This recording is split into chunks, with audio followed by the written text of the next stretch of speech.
Hello everyone, இந்த வீடியோல ரஞ்சித் தயாரிப்பில் உருவாகி வரும் ஃபீல் குட் மூவி என்ன அப்படின்னு நம்ம தெரிஞ்சுக்கலாம். அட்டகத்தி படத்தின் மூலம் தமிழ் சினிமாவில் அறிமுகமானவங்க தான் ரஞ்சித். கார்த்தியை வைத்து இயக்கிய மெட்ராஸ் படத்தின் மூலம் இண்டஸ்ட்ரியில ஹிட் கொடுத்து தனது 3வது படத்தையும் ரஜினிகாந்தை வைத்து இயக்கியிருந்தாங்க. ரஜினி ரஞ்சித் கூட்டணியில் கடந்த 2016ஆம் ஆண்டு வெளியான கபாலி பெரிதும் பேசப்பட்ட நிலையில் தொடர்ந்து ரஜினியை வைத்து காலா படத்தையும் இயக்கியிருந்தாங்க. தனது படங்கள்ல சமூக பிரச்சனைகளை தொடர்ந்து பேசி வரும் ரஞ்சித் தமிழ் சினிமாவில் தவிர்க்க முடியாத இயக்குனராக வலம் வந்துட்டு இருக்காங்க. இயக்குனராக மட்டுமின்றி நீலம் என்ற அமைப்பை தொடங்கி சமூக அக்கறை கொண்ட திரைப்படங்களையும் தயாரிச்சுட்டு வந்துருக்காங்க. இதுவரை நீலம் தயாரிப்பு நிறுவனத்தின் மூலம் பரியேறும் பெருமாள், 2ஆம் உலக போரின் கடைசி குண்டு, titre, J baby, blue star உள்ளிட்ட படங்களை தயாரிச்சிருக்காங்க. இடையில் நீலம் தயாரிப்பில் ரஞ்சித் இயக்கத்தில் வெளியான நட்சத்திரம் நகர்கிறது இப்படம் பேசும் பொருளா மாறி இருக்கு.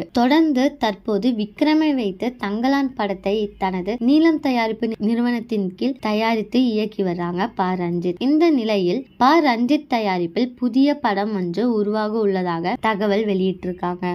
அது தொடர்பாக போஸ்டரையும் ஒன்று வெளியிட்டிருக்காங்க நீலம் தயாரிப்பு நிறுவனம். நாளை மாலை இந்த படத்தின் டைட்டில் போஸ்டரும் ஃபர்ஸ்ட் லுக்கும் உள்ளதாக குறிப்பிட்டிருக்காங்க. மேலும் மகிழ்ச்சி, பரவசம் மற்றும் பொழுதுபோக்கு நம்பிய எமோஷன் ரோலர் கோஸ்டராக இந்த படம் இருக்கும் அப்படின்னு கூறியிருக்காங்க. இதே மாதிரி லேட்டஸ்ட் சினிமா நியூஸ் அப்டேட்க்கு இந்த சேனலை சப்ஸ்கிரைப் பண்ணிக்கோங்க.